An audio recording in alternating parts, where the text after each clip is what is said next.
तो मैंने बाबा रामदेव का नाम नहीं लिया, मैंने रामदेव का नाम लिया। अब रामदेव बनिया हमारे गांव में है, घी बेचते हैं, या रामदेव राम का कोई आदमी और हो सकता है जो घी बेचता हो, लेकिन इसको संज्ञान में लिया पातंजलि ने।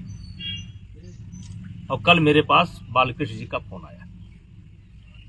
बालकृष्ण जी ने कहा कि आपने कुछ बयान दिया है। तो हमने कहा हाँ, हम गए थे गाय भैंस पालने के क्रम में, हमारे मुंह से ये निकल गया कि रामदेव का घी खाने से आप स्वस्थ नहीं होंगे।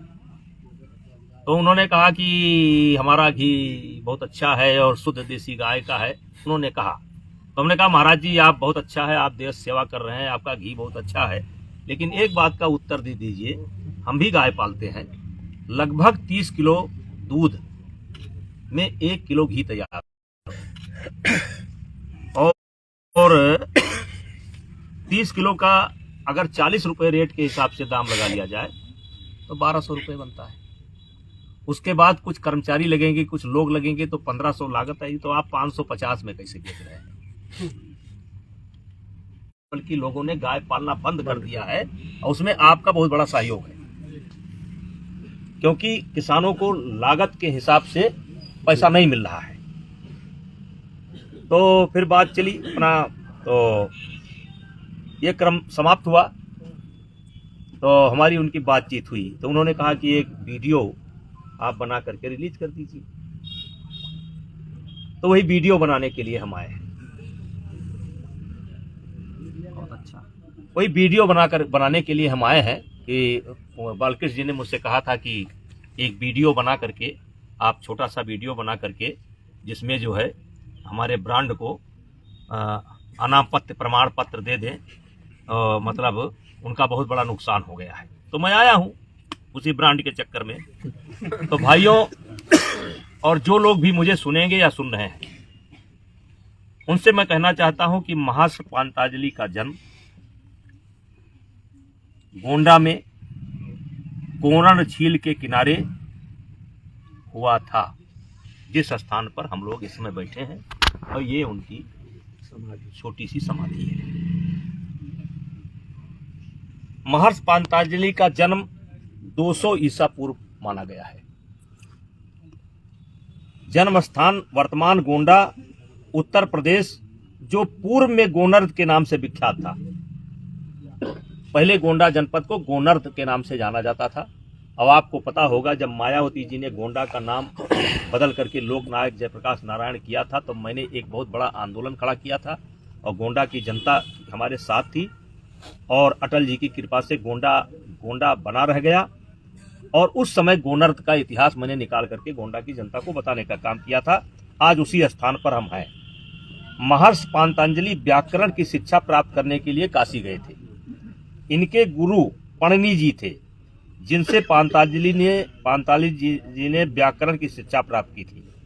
महर्षि पातंजलि महान चिकित्सक थे, जिन्हें योग सूत्र एवं चरक संहिता का प्रणेता माना जाता है। विश्व प्रसिद्ध ग्रंथ महाभाष्य के अनुसार श्री महर्षि पातंजलि का जन्म स्थान गोंडा कोरण ही बताया गया है। ये महाभाष्य के अनुसार ये कोरण ही बताया गया है, और इसी स्थान पर हम बैठे हैं। विश्व प्रसिद्ध वेबसाइट गूगल पर अवलोकन करने पर भी जन्म स्थान कोरण ही दर्शाता है, जहां इस समय हम लोग बैठे हैं। राजा भोज ने पतंजलि को तन के साथ मन का भी चिकित्सक बताया है। राजा भोज ने पातंजलि जी को तन के साथ मन का भी चिकित्सक उन्होंने बताया है। चित्त शुद्ध के लिए योग सूत्र, वाणी शुद्ध के लिए महाभाष्य और शरीर शुद्ध के लिए चरक संहिता आदि की रचना पतंजलि ने की थी। भरतहरि, कैपट, राजशेखर आदि सभी विद्वानों ने भी पतंजलि जी का जन्म स्थान गोनर्द ही उल्लेख किया है। महर्षि पातंजलि जी को शेषनाग का अवतार भी माना जाता है।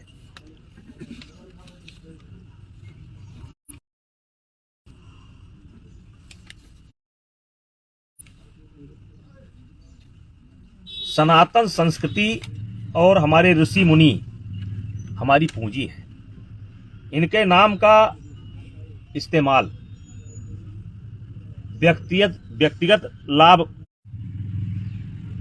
बना करके, जिनके नाम से आप ब्रांड बना करके इस्तेमाल कर रहे हैं, क्या आपको कभी फुर्सत मिली कि महर्षि पातंजलि कौन थे? क्या गूगल पर आपने सर्च मारा कि महर्षि पातंजलि कौन थे? क्या महाभाष्य में देखा आपने कि पातंजलि कौन थे? और मुझे जहां तक जानकारी है कि आप गोंडा आए भी थे। मेरा कर रहे हैं, क्या आपको कभी फुर्सत मिली कि जिनका नाम जप जप करके आप अरबपति हो गए, खरबपति हो गए, दिन दुगुना, 4 गुना, 5 गुना, 6 गुना, 7 गुना, 8 गुना आप बढ़ते जा रहे हैं? क्या आपको कभी मौका मिला कि यहां आए? और मैं पूछना चाहता हूं कि आपको अधिकार क्या है इस नाम का इस्तेमाल करने का? किस अधिकार से आप इस्तेमाल कर रहे हैं? इस नाम का इस्तेमाल आप किस अधिकार के साथ कर रहे हैं? उनकी जन्मभूमि के लिए आपने किया क्या है? जन्मभूमि के लिए आपकी करने की योजना क्या है? और जहां तक जो लोग भी मुझे सुनेंगे या सुन रहे हैं, मैं उनको बताना चाहता हूं, ये जिस धरती पर हम बैठे हैं इसका नाम है गोंडा, और प्राचीन में नाम था इसका गोनर, और ये अयोध्या राज्य का ही क्षेत्र रहा है।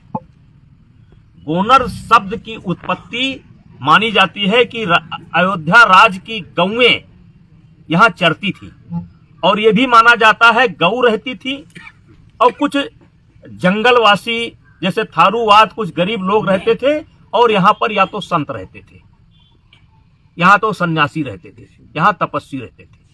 मतलब गौ और संत और ऋषि मुनि और जंगल में रहने वाली जातियां।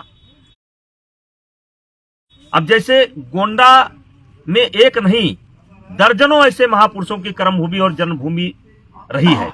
जैसे पसका पे महाकवि तुलसीदास जी का जन्म और उसका उनके द्वारा रामचरित मानस का निर्माण, बालाग ऋषि, 12 भगवान का अवतार, शक्तिपीठ देवी पाटन मंडल, देवी पाटन, खैरा भवानी।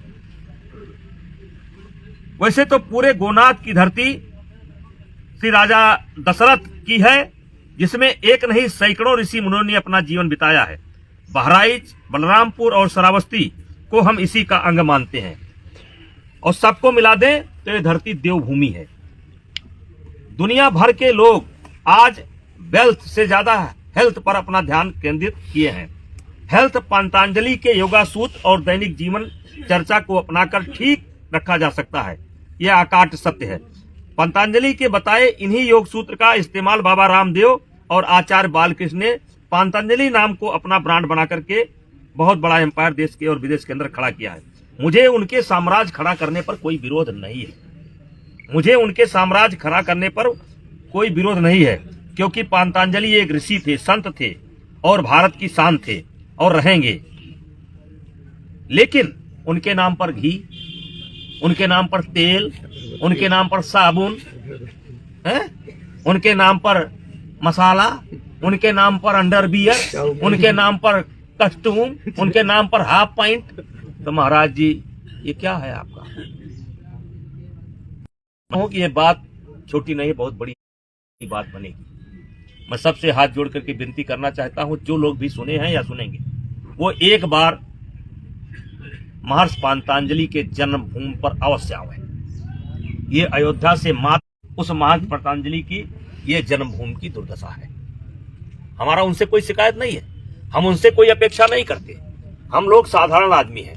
हम लोगों ने गोंडा की जनता के सहयोग से 2-4 मंदिर हमने ठीक किए हैं। जैसे पसका का मंदिर हम लोगों ने ठीक किया, हमने जो है चंद्रनाथ जी का मंदिर ठीक किया, हमने पहलवान वीर बाबा का मंदिर ठीक किया, हम ठीक कर लेंगे। अब आज हम शपथ लेते हैं यहाँ से कि जैसे महर्षि पतंजलि की प्रतिष्ठा थी और जैसा उनका स्वरूप है, वैसे हम गोंडा के लोग, हिंदू मुसलमान सब, क्योंकि इसमें तमाम मुसलमान भी ऐसे हैं जो उनके भी पूर्वज कहीं ना कहीं पतंजलि थे। हम गोंडा वासी, बलरामपुर वासी, क्योंकि गोंडा बलरामपुर वासी या देवी पाटन मंडल वासी, हम इनके प्रतिष्ठा के अनुरूप मंदिर बना करके बाबा रामदेव को दिखाएंगे। बाबा रामदेव को दिखाएंगे। लेकिन एक सवाल पैदा होता है कि आप जो है ये चड्ढी बनियान बेचते हैं, इसमें पतंजलि जी का इस्तेमाल क्यों करते हैं? क्या हक बनता है? किसने आपको यह हक दिया है? और तो आपके हाथ से तीर निकल गया। अब तो आप कुछ करना भी चाहें तो आपके लिए सब बेकार है, क्योंकि आप यहीं गोंडा आए और आकर के यहां नहीं आए। और रहा सवाल आपके घी का, तो आप बेचे, मुझे कोई आपत्ति नहीं। आपका घी असली है कि नकली है, ये फैसला जो लेबोरेटरी है भारत सरकार की, उत्तर प्रदेश सरकार की, उत्तराखंड सरकार की, उसको करना है। मेरे पास कोई लेबोरेटरी नहीं कि मैं जांच करूं। लेकिन हाँ, ये आम चर्चा जरूर है कि आपका घी ज्यादा दिन टिकता नहीं है। ये आम चर्चा है, ये टिकता नहीं है, बहुत जल्द खराब होता है। मैं उस पर बहुत सवाल नहीं उठाना चाहता हूं, लेकिन मैं साथ ही साथ ये भी कहना चाहता हूं कि इस ब्रांड का, इस नाम का इस्तेमाल अपने ब्रांड में बंद करिए। आप अपने नाम से अपना ब्रांड बनाइए। इसके लिए जरूरत पड़ेगी तो मैं अपने लोगों से बात करके, गोंडा की जनता से बात करके, भविष्य में जरूरत पड़ेगी तो एक बहुत बड़ा आंदोलन खड़ा करूंगा, और जरूरत पड़ेगी तो कानूनी पहलू से भी समझा जाएगा कि आपको ऐसे